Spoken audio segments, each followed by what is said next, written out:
Hey guys, welcome to the Infinity Podcast. I'm your host, Warren. Today I have a special guest, Hannah, who has been with us for a long time. So today we're going to talk about her journey, the process of her joining us, why she is staying as long as she has, and just how she's found the whole experience.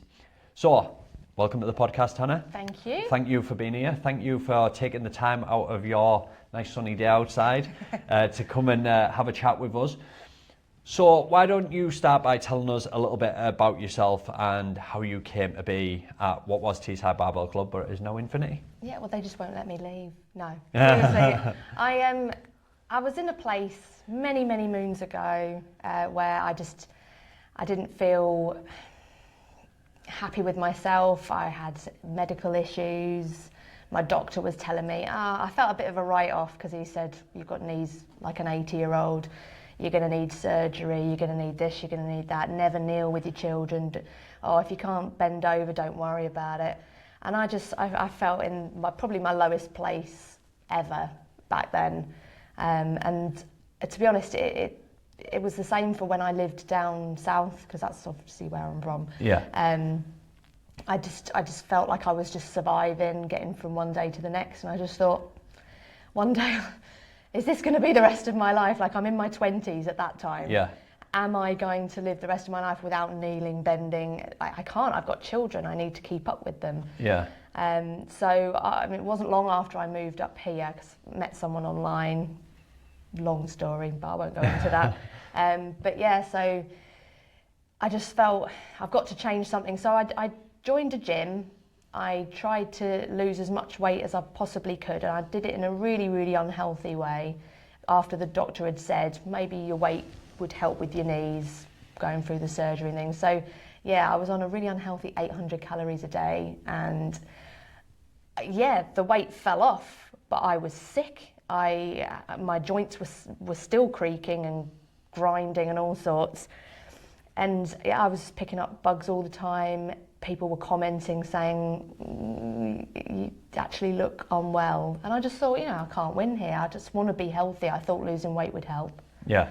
So I just thought, okay, family, they're doing a Tough Mudder. And I thought, well, why haven't I been invited? Turns out they thought I probably wasn't capable.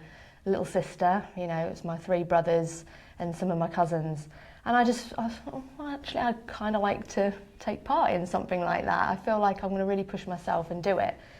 So I thought, right, here we go. I'm going to have to do something drastic to get some drastic results. Yeah. So fortunately, my neighbour, related to you, he said, I've got this guy, his name's Warren, he'll help you. And I thought, perfect. So yeah. Then the rest is history. The rest is history. And that was over 8 years ago. We were trying to work out the exact date. I know. So long. I feel like part of the furniture. So I remember the different building. I remember the different. You were there before. You were there at the very first change of the gym, weren't you? Yeah. So you were there when we had the sandbags at the shutters. We had green grass. We had green grass. That was wearing away. It was. They were holding. So we used to have a really small unit before we were Infinity, and it was in a very small space, about 1,000 square foot. If people wanted actual measurements, I think it was 12 meters by 7 across, rectangle. We had a roller shutter that rattled in the winter, that was freezing cold. It was red hot in the summer because it just basically acted like a greenhouse. When it rained, if it was horizontal rain, it used to come under the door, so we had to go to Redcar and get sand and sandbags. Leaves blowing in. I don't actually believe that's legal, but oh well. A long time ago. Anyway, toughens you up. Anyway, so yeah, few things there to unpack. Like, you're in your 20s and you've been told by a doctor that you've got knees like an 8-year-old. Yeah. So, at this point, what was going on with your health? Like, where were you at? Like, what were things looking like? Because you mentioned there that they mentioned you needed to lose weight. Like, what guidance and support did you get? Well, I wasn't really drastically overweight. I'd had 2 children quite young, and I think that obviously doesn't help with your bone density, and it leaves you feeling pretty depleted. So I think I was feeling weak. The doctor, like I say, kind of wrote me off, but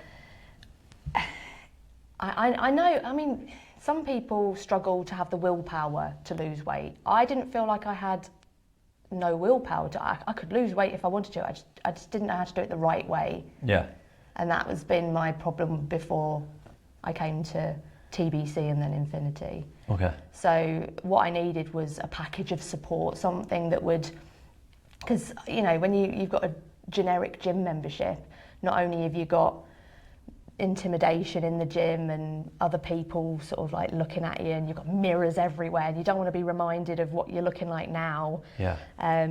So it was I just wanted somewhere where I felt included, like people were welcoming me in, people would keep tabs on me if I didn't turn up. It's so easy not to just, if you're a generic gym, commercial one, you don't have to turn up. You're not going to lose your session if you don't go. You can stay in there for 5 minutes, you can stay in there for 2 hours, but you just need that accountability of, right, I've booked on a session, I've packed my gym stuff into my bag, I've headed out to work, I know exactly where I'm going after work, and just that routine. And I do remember there were sessions where I didn't feel particularly well, and then I'd have Libby going, Hannah, where are you? I'd go, oh, sorry, I'm coming. Yeah, I think when we look back over the attendance, like over the course of it, I remember having a conversation with you the other week about this. I hear it. And Hannah's got the best attendance. Well, I can't say that because I haven't got the data in front of me, but it is definitely up there. And you did say the other week that you had not no-showed for any sessions, and there was I think there was 2. One of them was definitely an accident. I totally forgot I'd booked on. Or I'd booked on to I thought I was on a different session perhaps, but I'd never left it to the point where I know I'm supposed to be there and I just haven't shown up. 100%. And I think that's one of the major things that, as you mentioned there, like we'll reach out to people when they're not there, but it's like giving you that. We understand that life gets in the way at times. Like you've got kids, you've got work, you've got a whole host of other things going on in your life, stresses, the lot. And then if you miss a session, like it's sometimes nice to have someone reach out to you. Yeah, you're going to panic and you're going to go, oh my God, I'm so sorry, I totally forgot, it slipped my mind. We all do it. But it's just knowing that you've got that care and attention there, that someone actually is thinking about you when it comes to your health and fitness. Because as you said, you go into the gym, it's already intimidating, you haven't got anyone there to guide or support you. So anytime that you're doing that, it's like, right, I'm on my own here. And if I just disappear and I don't show up for 6 months, no one's going to ask me. Yeah. As long as my direct debit's coming out, that's all they care about. And I think that's one of the major missing things. Like I've had a conversation with Libby a little bit more about this, and like looked at a lot of the gyms in the area, and everybody's saying, oh, we've got a community. But realistically, when does that show? Is that the same community like we have? I don't think it's the same. I definitely. Their version of community is different to ours. I would argue for them, and I would say that there are probably a lot of gyms that have got small friend groups that have that connectedness and going to the gym, and that is brilliant, because having that social setting within an environment where it can be uncomfortable like that reduces the barrier to get in there and actually do something. And the only thing I would say on the side of that is that unless you've got an instructor or someone there guiding you every time you come in, you're probably going to get people showing up sporadically. You're probably going to get people working out very, very lightly and not actually pushing themselves to get results. And that's one of the major things when it comes to that. One of the other things I want to dive into is like the journey to the doctors. Like what happened there? What was going on with your joints, with your knees, that sort of led up to you seeking help? Well, I got to the point where I was starting to lose strength in them because they hurt so much on a daily basis. I was doing less, so I could feel myself regressing. Just going up and down the stairs, I'd be holding on to both handrails. I kind of started looking like an 80-year-old lady going up and down the stairs. So I get why the doctor said I've got knees of an 80-year-old. There was horrendous clicking noises that would... I actually felt a bit self-conscious at times because people would hear it and they would say, oh my God, was that your knees? And I'm like, yeah, they're a bit crunchy. Sometimes it would get better in the warmer weather. Sometimes it didn't. You know, it wasn't just like a cold weather thing. Like I know some people get stiffness and achy joints. So I just thought I'm gonna have to really push this, because the doctor's kind of written me off, but if maybe I'll push it. Yeah. You know, and I went for MRI scans and they said, yeah, you do have an element of arthritis in your knees. You've got to the point where it's worn so bad on the back of your patella that it's not the right shape anymore.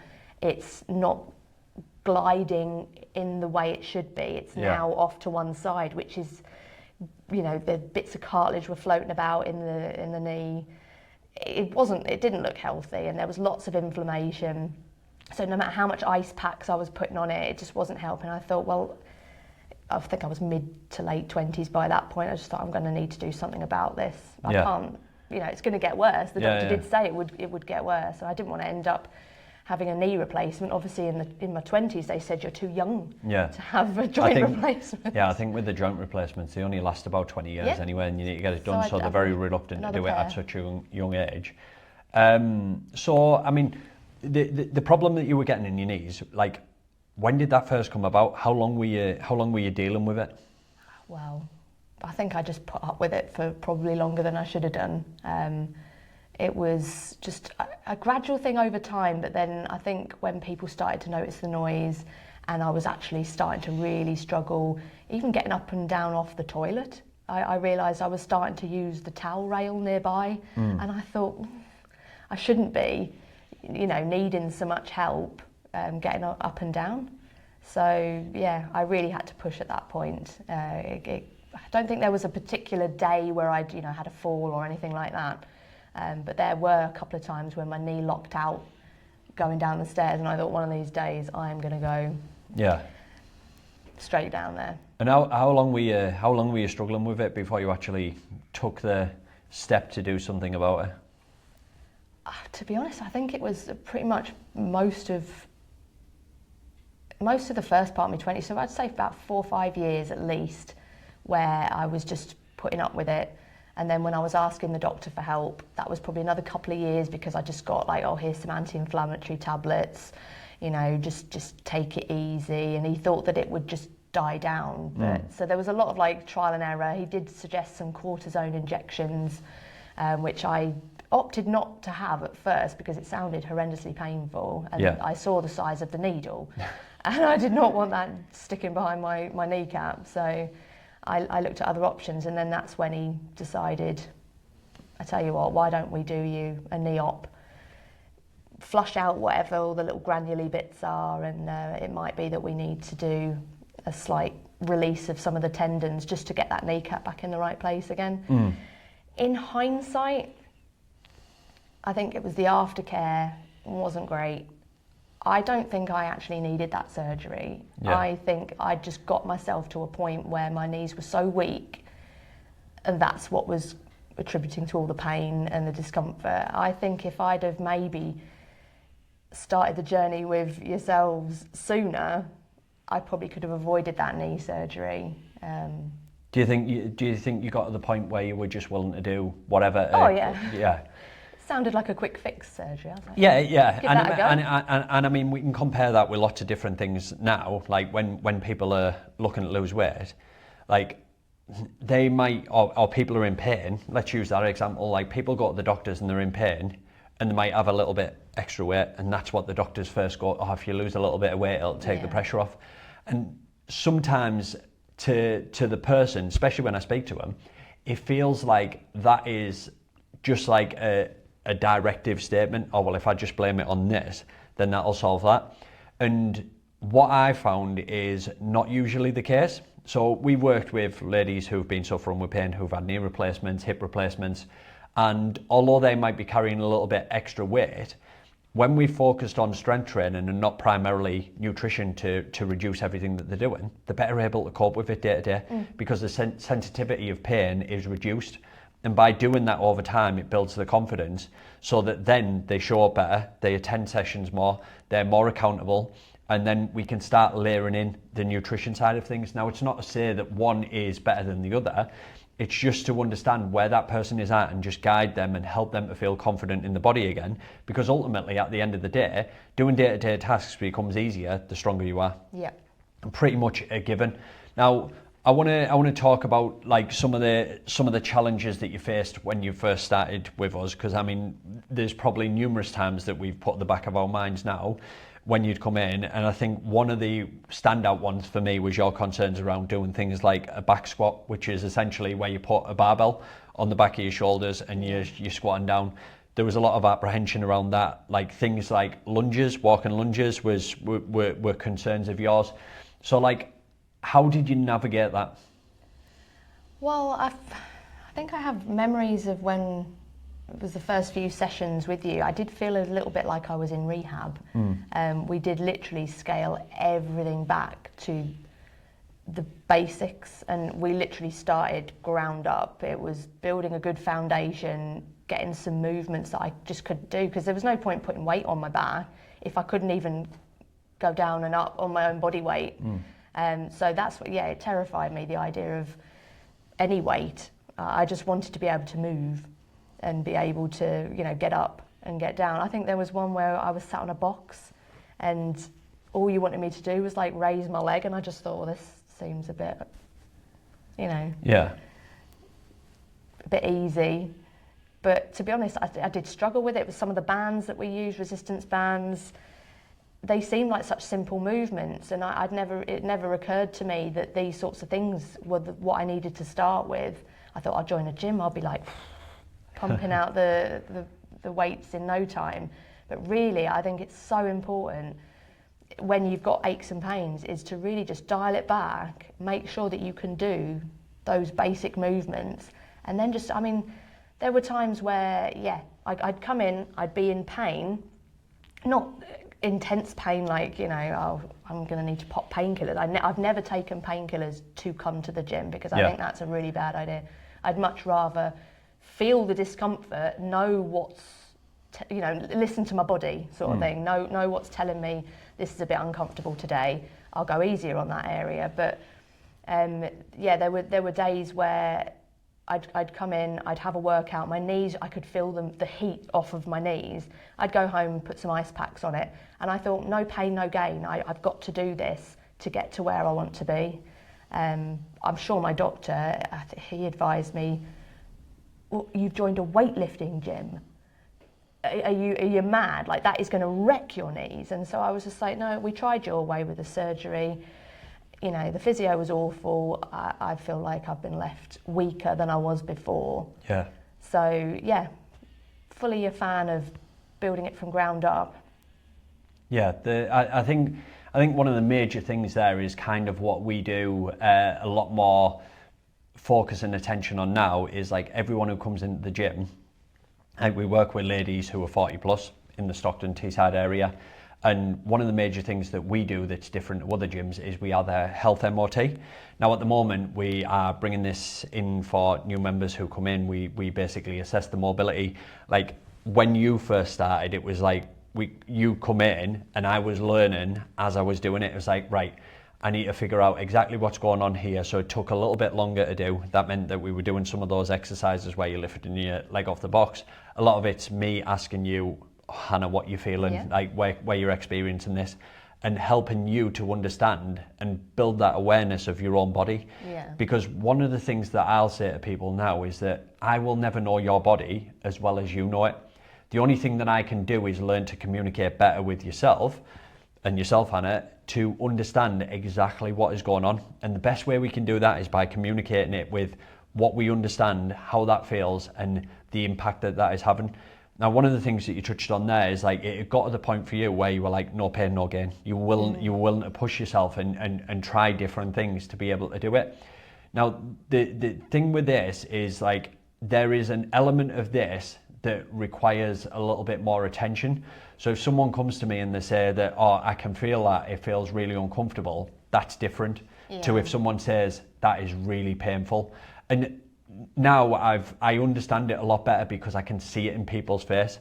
So sometimes I'll see people say to me, oh, I'm okay, but then they're biting down with the jaw and you can see their eyes wincing. And I know that that person is in pain, but they're trying to push through that pain barrier. And that's not potentially good because we risk the problem of making things worse, particularly with the knee. If we're like, as you mentioned, with your kneecap tracking in the wrong place, If that's constantly rubbing and that's creating inflammation, what you're going to have is a couple of days where you're going to be debilitated. Now, pushing through that pain barrier is not going to help you to get stronger, but understanding, being able to move, if it's uncomfortable a little bit, and positioning your hips a little bit further back, not allowing your knees to go over your toes, allows you to move in a slightly different way, which brings into play your hips, working those, building your mobility there, building your confidence with doing that movement. Because, I mean, not a lot of people will be aware of this, and if I can, I'll put some videos over it. But people squat in different ways. Some people sit the hips way further back. Some people have the knees more over the toes, like yourself, Hannah. Like when you squat, your knees go further over your toes. Now, if you've got knee pain when this happens, this can create more of a problem. So generally what we'll do is we'll get someone to squat to a box, bring the hips a little bit further back and keep the chest up a little bit more. This brings the sides of the hips a little bit more into play, and as we build the strength there, it takes some of that pressure off the thighs and the knees, and this allows you to recover much better. But each person is entirely individual, because we find a lot of people will do that hip dominant squat where they don't have the ankle mobility to be able to allow them to move into that deep squat position, and we have to do the reverse of that. So this is why we would bring someone in with a health MOT. I like to joke and call it like an induction on steroids. So if you go to the local gyms around, you'll be offered an induction where you'll have an instructor walk around, show you the kit. I've been there, I've done that.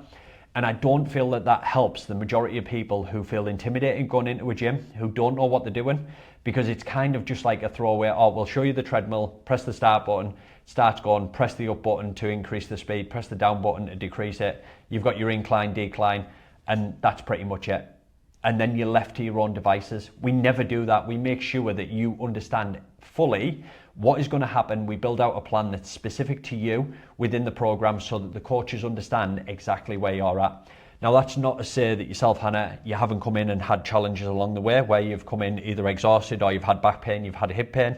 Yeah. We accommodate for all those things. We make sure that you come in and on any given day, wherever you're at, we can push you. Because a couple of times recently, if we bring it back to the present, you've come in and you're like, oh, I'm really tired from work. And then it just becomes a case of, right, let's feel it out. Let's see what the session goes like. Let's get through the warm up. If you feel a little bit better after that, we can go into the session as normal. If not, we can pull it back and just focus on getting through the session. And we call it stick or twist. But I think that's one of the major things that I've quite enjoyed development within this program, is understanding from people like yourself, like the challenges that they go through. What are some of the standout moments? I mean, we're talking 8 years, but like, what are some of the standout moments for you that you've noticed in terms of the results, like not just on the scales, but just? Well, I think when I started using weights, I remember that. I felt so proud of myself that, you know, I can now do the things that the doctor was telling me, you'll never be able to do that, just avoid doing that. And that really, that sort of set me off on a course of thinking, do you know what, I can do this. We'll forget the GP, maybe they didn't quite understand what I was going through. Let's do this, let's do the strength version of getting back to normal.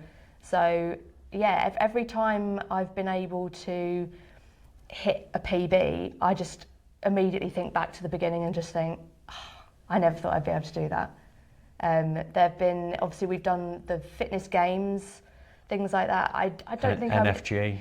I don't think I ever would have gone and done that. I mean, compared to some of the people that were there, obviously they look like pros, but I don't think I would have ever sort of gone out of my comfort zone and gone to something like that in the past.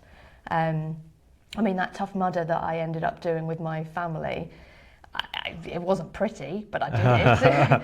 And I'm happy to say that I got through the whole thing and I only missed 2 obstacles. Yeah. And that was because I didn't have enough upper body strength that early on to use the pegs in the wall where you climb up. That's so funny. That's so funny right now, because like you, when we're doing stuff in the gym and it's upper body, everyone's like, oh, Hannah, you'll be able to do this. Yeah, well now, yeah. But back then I was, you know, I did some athletic stuff in school.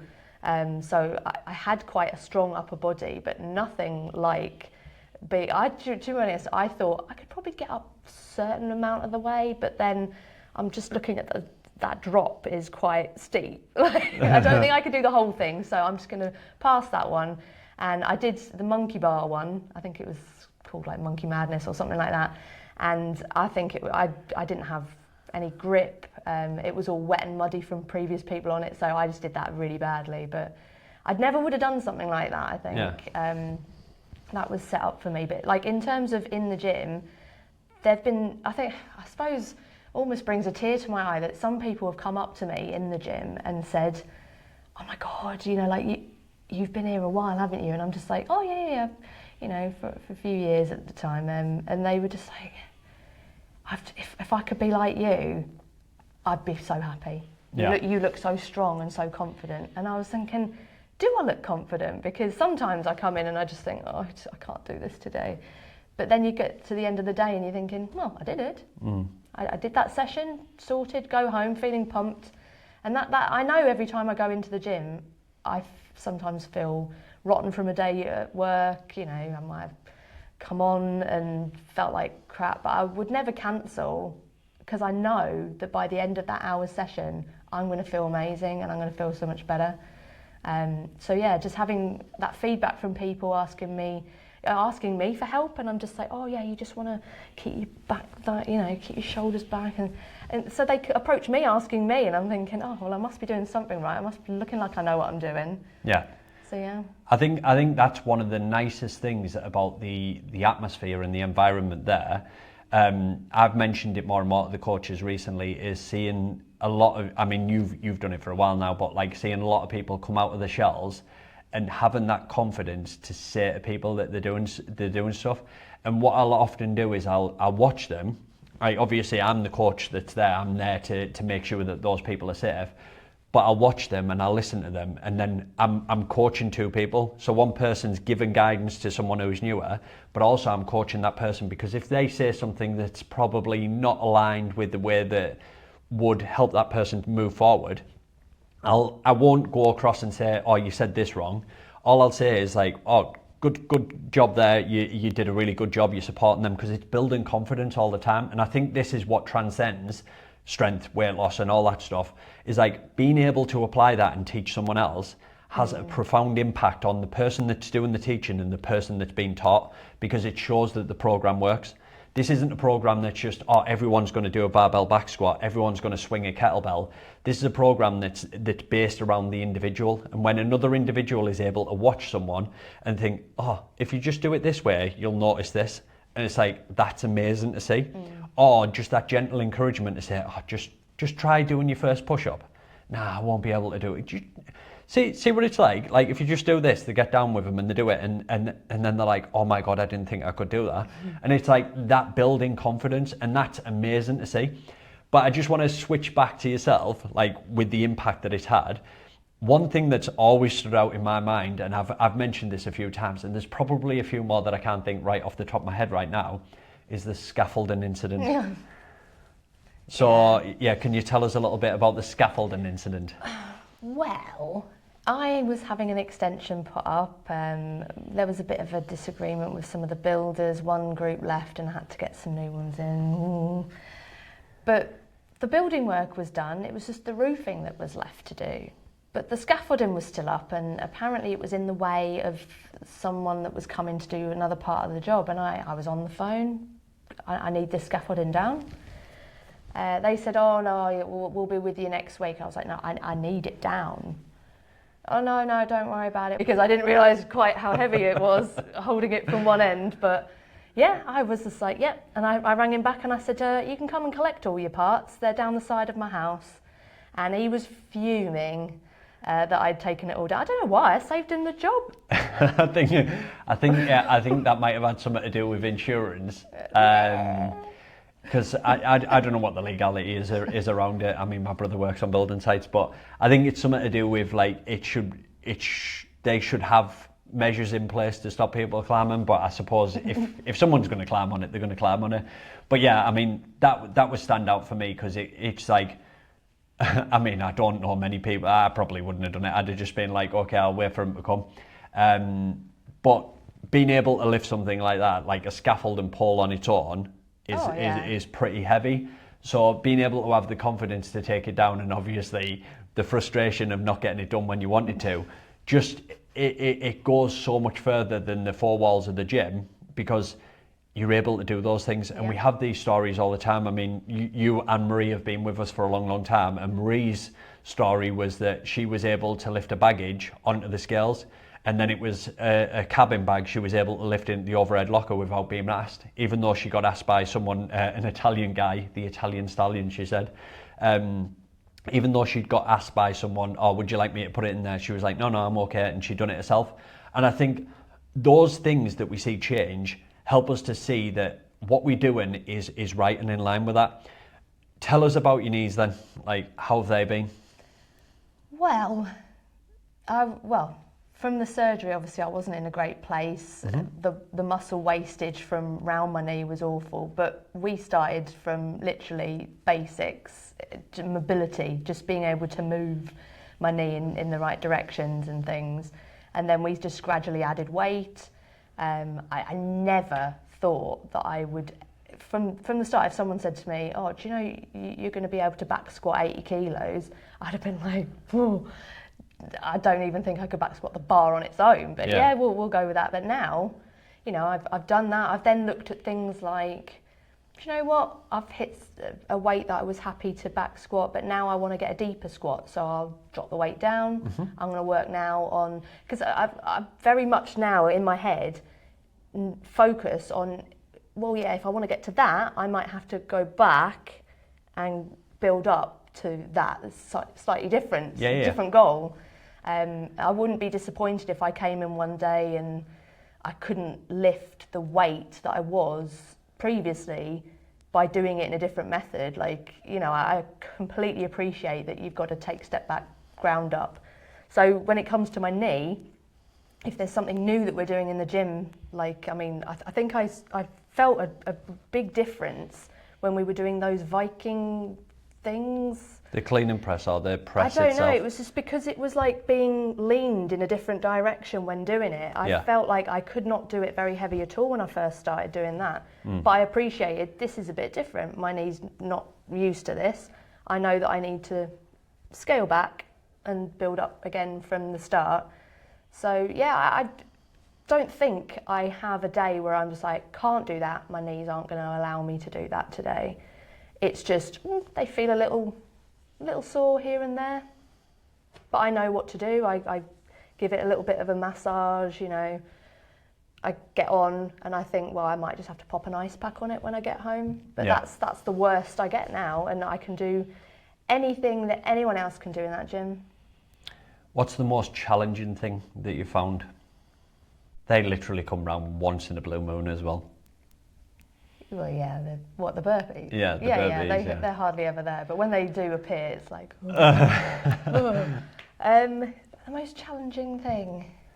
Like, I feel confident enough to say I'd give anything a go. I don't feel that anything would ever hold me back anymore. It's certainly a case of, I don't like to say I can't do something. I'll give it a go. I know I whinge a lot in the gym, but I think that's just ingrained in me. I think that's part and parcel of it, though. It's like being in that space where you can feel you can vocalize something. Like we get ladies who come in who are like, oh, I can't effing do this, and it is that environment where if you're comfortable to speak your mind in there, it is your happy place. It's your comfortable, safe space where you can create your best version of yourself, and that's one of the things that wasn't intentionally designed at the beginning of what we did with Teesside Barbell Club, but over time you get to notice that like people are coming out of the shells. People are more comfortable and confident within that space, and being in that space allows you to thrive in a way that like, oh, we're going to do this today, and someone will go, not a chance, there's no way I can do that. Take for example when we're doing the presses with the dumbbells. Someone starts off with 5 kilos, they're like, there's no way I'm lifting them. They pick them up and they're like, they're the heaviest thing in the world. 6-12 weeks later, they're doing 15 kilo dumbbells. Like yourself, I think you were the first one to use the 30 kilo dumbbells when we were doing goblet squats. Way back when. I remember yourself and Emma, who used to be with us, were training and we were using the 22.5 kilo dumbbells doing an incline press way before any of the gym had actually changed. And that was impressive to see, because I don't know if I still have the video of that, but you're doing the incline press on the bench, and then switching over, you're doing the goblet squats or holding a dumbbell out in front and squatting down there. And that was impressive to see, because like I know that mental block that so many women will have, because previously, and I think it's diluted a little bit now, I imagine people who are a little bit older still have this, is like, oh, I need to be doing lighter weights and more reps to tone up. And that's just not the case. Like, you've noticed your strength has drastically improved, but we've noticed that your confidence to be able to apply yourself and do things has drastically improved as well. And also your ability to communicate with us and say, actually, I think that's a little bit too much. I'm just going to stick with this for now. And then if it does feel better after a couple of rounds or a couple of sets, you've got, oh, well, I'm going to try a little bit more weight in that. And then that's that whole thing that you mentioned about, like, you get to leave feeling that you've achieved something. Yeah. It's not a PB every single time you come in, but you're actually getting something more out of it. So versus when you first joined, and I mean, this is a big ask to remember back to then. What were your initial thoughts before you came in? Like literally as I pulled up into the car park. Like just like at the point of signing up, did you have any concerns around it, or were you just like excited towards it? Like, what was going through your mind? Well, usually I talk myself out of everything I try and do, and look for, like, I overthink it, and I just think, no, that's not going to work. Oh, why am I trying to do this? You know, surely there's other ways, or am I going to be able to afford that? Or I just thought, you know what? I'm just going to turn up. I'm probably going to be absolutely crap at everything. He's probably going to laugh at me, but I'm just going to go, I'm just going to try it. I actually did, there've been occasions where I've cried in the car before I've set off to come to the gym, thinking, you know, like, oh, why am I putting myself through this? There are plenty of people that are quite happy in their lives, just getting by, being, you know, lazy, eating what they want, and they're happy. But I just think some people put that facade on, don't they? They say that they're happy, but really deep down, they're not. Yeah. And I just thought, yeah, I could be lazy. I could just eat what I want. I could not care what I look like. You know, that probably is an easier life, but that's not who I am. I'm always someone that wants to challenge myself, and I just thought I've got to have to do something. Also, how long's that mindset, the fuck it mindset, if you like, gonna last? Like, if you go down that road and you just give up on it, how long do you think that's gonna last before you start having that guilt, those negative emotions, those feelings of regret, because you've just let everything go, everything that you've worked so hard to achieve? And I mean, just contrast that with the people that I speak to on a regular basis. People will fill out the form, they'll tell me that they're going through the menopause, they'll tell me that they've got knee, back pain, all of these things. They jump on the phone, we have a conversation, they believe in what we do, the program. They're excited at the prospect of working with people who are in the same sort of environment as them, or have been where they are. And then it gets to actually taking that next step, and they go, I need to go away and think about it. Now, I think you just have to make that commitment there and then, and just say, can I afford not to do something and start something? I would whinge about the way things were before. Yeah, I know I come in and I whinge about everything now, but that's different stuff. That's life. That's just life. But before I would whinge, and I'm just thinking, well, I'm whinging about stuff, but really I should be whinging at myself for not doing something about it. Like, I'm just going to whinge for the rest of my life. Yeah. About feeling unhappy in my body, about my knees letting me down, about not being able to do stuff that my family are doing. And then I've only got myself to blame. Yeah. And I think the other thing I'd like to touch on is, like, obviously your job is, like, it is a sedentary job. You work in an office. Yeah. What's the environment like in the office when it comes to their health and fitness? Like, obviously I don't want you to mention anyone's name, but just the general feel of the environment. I think it's a very typical sort of, and we've got great banter in there. We have a good time. We all support each other. But it is a typical office. So you've got, you know, one person that can't even make it to lunchtime before they've cracked open their lunchbox. There's other people that will sit and graze all day. Other people are like, oh no, I can't have that, I'm on a diet. And so you've got a whole bunch of different people, you know, we pass biscuits round and everyone, oh no, yes, no, no, oh I've had too many. It's just easy to see all the different types of people going about their daily routine. I'll have my protein snacks out, but then some days I'll just munch an entire share bag of crisps at my desk, and I'm just like, don't care, because I'm consistent. I go to a gym. I'm having a bit of a pants day today, because they'll go, oh, look at Hannah, gym bunny, she's eating her crisps. Sure, you know, but I'm thinking, well, yeah, I can. Yeah. I think when you get that relationship with yourself, you free yourself of the stigma of like, oh, I can't do this, because it comes that guilt cycle. And I've had a couple of conversations around this, and I think one of the office environments is one of the worst places that you can get people that are like this. And we talked a little bit at the beginning about like how the environment is set up. Like they'll have people that I worked with previously said they used to have Fat Fridays, and I'm like, you've already labelled that as something that is negative, that leads towards something. Oh, we get a full fry up on a Friday. So anytime that you decide to go on a diet, you're fighting yourself, you're fighting your physiology, but your environment's not correct for you to be able to get to that place. So it only takes a couple of times when you're getting frustrated, when you're on your period or you're going through your menstrual cycle, at different times. You might be going through menopause. You're getting frustrated, your stress levels are really high because you're at work, and then someone says, oh, well, we're going to have Fat Friday today. Like, you're going to crumble like a wet paper bag. Or, it's really easy. Yeah, or you're going to crumble like a cookie in tea or something like that, for want of a better term.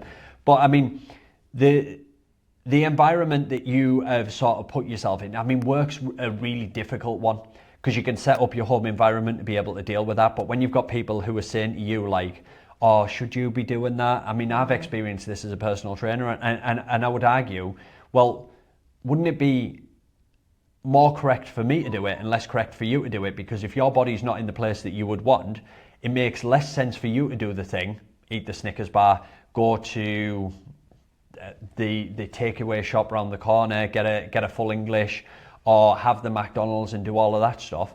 But each to their own.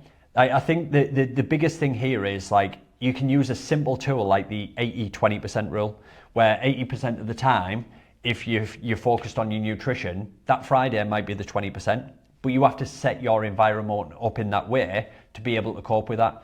Because then if that feeds into the weekend and you're going out and you're binge drinking and you're doing all those things, you're going to lose anyway. And I think that's the major thing. So, I mean, let's sort of flip that on the head then, because I mean, I imagine you'll probably have had these conversations, people that have asked these questions. What advice would you give to, say, a woman who's in your office in her 40s that's looking to get into their health and fitness? Like, what would you suggest to them?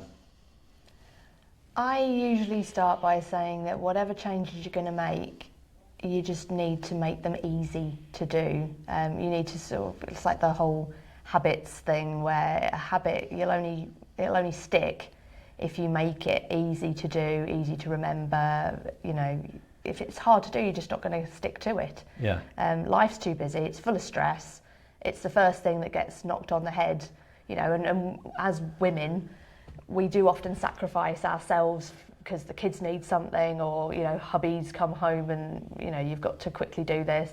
So we're always sacrificing ourselves. And I always said to myself, my gym time is my time. I'm not asking for much. I mean, some people, you know, go out a couple of nights a week.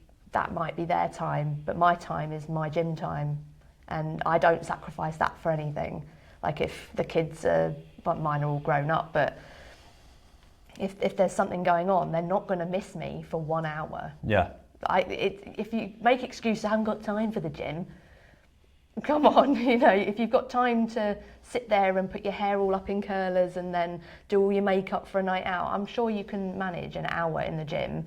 And if you can do it a couple of times a week, all the better. But the girls at work, I'm always sort of giving them alternatives to some of the ideas they've come up with, or asking them about how you know, do you see that working out, you know, in that case, if this happens, you know, what are you gonna do? Like, they've been saying they want to sign up to a gym. I'm like, okay, well, where are you going? Which gym are you going to sign up to? Is it going to be somewhere like the sports centre just next to where we work? Yeah. That would be convenient because you can go there on a night after work, on your way, you know, before you go home. That leans into what you said about making it easy as well. Make it easy. Make it something that is going to be, you can't not do. So I always make sure that I will pack my gym stuff on the morning, because if I was to go home and get changed and get my gym stuff, when you're home, I'm one of these people that once I'm in. I don't want to go back out. So I don't allow myself to slip into that. I'll prep my food so that I know that I'm not just going to be, we all know how tired we are on an evening when you get home from work. The easiest thing to do is to, you know, whack a pizza in, you know, frozen pizza from, you know, you've had sat in that freezer for ages. If you've not had time to go out shopping, and you think, just have a takeaway, you know, it's so easy to do. That's why people do it. That's why, unfortunately, a lot of society are overweight, because convenience food and Uber Eats, and it's all so easy now. You can just get a Mackey's delivered, and everything is just at our fingertips. So to combat that, you've got to be like proactive. So I'm always saying to them, it is like make it a habit. What you're talking about is awareness to environment and situation, and I think like, yeah, you're 100% right. Like, we can get McDonald's now delivered to the door. Like, people were talking about, I remember people talking about this like years ago, saying, oh, wouldn't it be good if you could get, and I'm like, one of the only places that didn't deliver. Yeah. So you're and I mean, the whole McDonald's experience is easy anyway. You can walk through the door. You don't have to speak to anyone. You sit down at a desk. You order it on your phone. It's delivered to the table. Like, the whole experience has been made easy. Like, there's less steps to get through that. One of the things that you'd mentioned there is like the habit rules, which are essentially like cue. You get a cue for something. You get a craving. So the cue is we have Fat Fridays. The craving is we want a full English breakfast. You respond to that by going to the shop, getting the breakfast, and that is your reward. So it's cue, craving, response, reward. And that's how you'd build a habit. But if you wanted to build a better habit, exactly what you mentioned there is like hitting the nail on the head.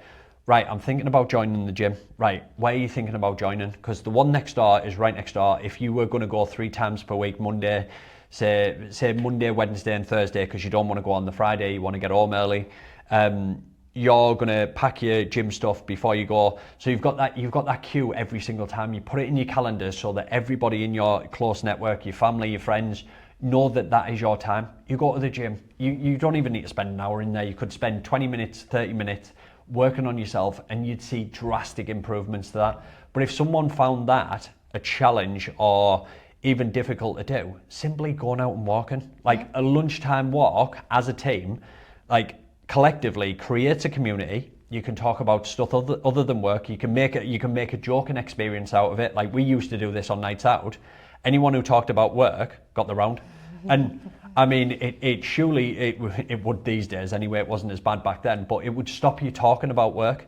It's like, what other things are going on in your life that's interesting? You get to connect with the people that you work with. You get a new level of relatability to them. And I think that's one of the biggest things about the gym community, is like, you're able to stand there and talk to people about your own experiences, what has gone on with you. And then they're like, oh, you must find it really easy. You must find it really easy to get to the gym. Well, no, I've just had more experience in setting my day up around my lifestyle, or the lifestyle that I want to create. And that's probably one of the most profound things that I find, is that the people who make this stick are the ones that make it part of their routine, the ones that change their behaviours in relation to what they want to show up as every single day, what they want the lifestyle to look like. And the habits, I mean, I said it earlier, but you hit the nail on the head with that. Make it simple. The best one that I have ladies tell me all the time, I don't drink enough water. Like, literally carrying the bottle around with you. We've both got bottles of water there. So like, carrying the bottle around with you all of the time, it reminds you to drink it, because there's a weight in it. When you've emptied it, fill it up. It doesn't need to be a big bottle, But first thing in the morning, you're gonna have a cup of coffee, put the coffee cup out next to the kettle, put a glass cup or a glass in the coffee cup that's thin enough. While you're getting your coffee ready, fill the water up, drink the water, you've already started your day on a win. And it's those small things that you can stack over time that compound, that lead to healthier progress, better results, and it just makes it way easier to stick. I suppose the last thing is, like, you've had a lot of experience with this. You've mentioned that you'd give some simple tips which were perfect there. What would be the major thing that you would say to someone who was sitting on the fence about taking action? I mean, you sort of touched on it a little bit, but what reassurance would you give to someone who was sitting on the fence about going to the gym, about getting a personal trainer, about seeking out some help? I think a lot of people have that apprehension of starting something new anyway. You know, as human beings, I don't think necessarily we like change. I don't know many people that say they embrace change or they enjoy change. I think we're creatures of habit normally, so anything that's different is a bit like, whoa, what's going on? Is this going to work for me? You know, like, you sometimes immediately think of the negative sides of the change. So if someone's thinking of starting something different, I can only picture back when I was in my car thinking, you know, I'm going to go in, I'm going to go in, but it's full of people and they're all going to know what they're doing, and they don't. Not everyone in there knows what they're doing. Some people are just the same as you, brand new, and everyone's learning. I mean, I still learn new things at the gym. I still make mistakes. You know, I've pulled muscles when I've overexerted myself because I've picked up a weight that I thought I remember I could do. But it turns out, actually, I think that was a different movement I was thinking of there. So I've picked up something and I've been like, ugh, and now I've pulled my shoulder. So yeah, we all make mistakes. There are no mirrors that, you know, pasted all around the gym to start, you know, no one's taking selfies and going, oh. Well, I hardly see anyone pull their phone out in the gym. And usually it's just to document some progress. It's not to show off. It's not for likes. It's not for, you know, some sort of, I don't know, live feed thing. We only ever sort of beef each other up and like, come on, you know, you can do it. We're motivating each other. No one's ever going to look at you and think, pff. I think I remember someone once saying they heard someone shouting at an overweight person who was out for a run, and they stopped them and said, that person is trying. Yeah. Fair enough. Whinge at someone who's sat there on their sofa putting a few more burgers down their throat and say, yeah, come on, get up, you know, you're not doing anything for your health. But that person, yeah, it might look amusing to some people that their belly fat's all ripply and their legs are wobbling as they run, but they're out there and they're doing it. So give them some bloody credit. You know, I hate it when people criticise those that are trying. And in our gym, no one ever criticises someone for trying. So like, I'll see someone come in and they struggle to even hold the normal bar. And if I do crack a smile, it's just because I remember when I was like that. Yeah. It's not, look at them. I just think, well done, they've started their journey, come on with us, join the bandwagon, we're all going to do this journey together, and you'll be, you know, pushing out records of your own in no time. But you just have to start somewhere. Everyone has to start somewhere. Yeah, I think that's what the amazing thing is like being able to see someone going through that struggle, that you know what it feels like, and just look and know that, like, if that person's able to consistently apply themselves over time, they will completely transform, not just physically, but mentally as well. And I think that is one of the biggest things that people don't get to see when it comes to strength training and what we do. Like, the changes that we deliver do not happen over days, sessions, workouts, or anything like that. It takes time. And if someone approaches us and says like, oh, I just want a quick fix, like, we all know of the quick fixes and we all know what it leads to. It leads to you going back to what you did previously the minute you stop doing it, and it leads to you reverting to exactly the same body type, exactly the same pain points, frustrations, problems that you're dealing with right now, and being stuck back at square one. And then people repeat that same behaviour over and over again, and I don't know exactly who said it. It was like repeating the same behaviour over and over again is essentially the definition of insanity. It's like trying the same thing, even though you know that it's not going to work, hoping that this time things will be different. You have to change in order to get the result. It doesn't matter whether you come to Infinity, it doesn't matter whether you go to any other gym in the area, you do Slimming World, you do these injections that all these people are doing. Ultimately, if you don't change, nothing will, and you'll be stuck in that same position. Anyway, Hannah, I really appreciate you coming down, having a chat with me. It's been an absolute blast. I do have one more question for you. Where do you want to be in the next 12 months? What would you like to be chatting with me in 12 months about, like, progress-wise? Is there something outside the gym that you would love to give a try? If in 12 months' time I can say that I am moving easy, lifting consistently, and I'm eating healthy, I will be happy. It's all about consistency for me. I've always been looking for that unassisted pull-up since I started. I nearly got there at one, but I think maybe I did get one near rep on it, but my focus has changed. Like that's not that important to me if I can do that or not, but the whole living healthier, happier. If I'm in 12 months' time sorted my weak hip flexor out from sitting for hours at my desk, if I can, I'll be just happy. I'll feel. But then if you can do a pull up or a chin up.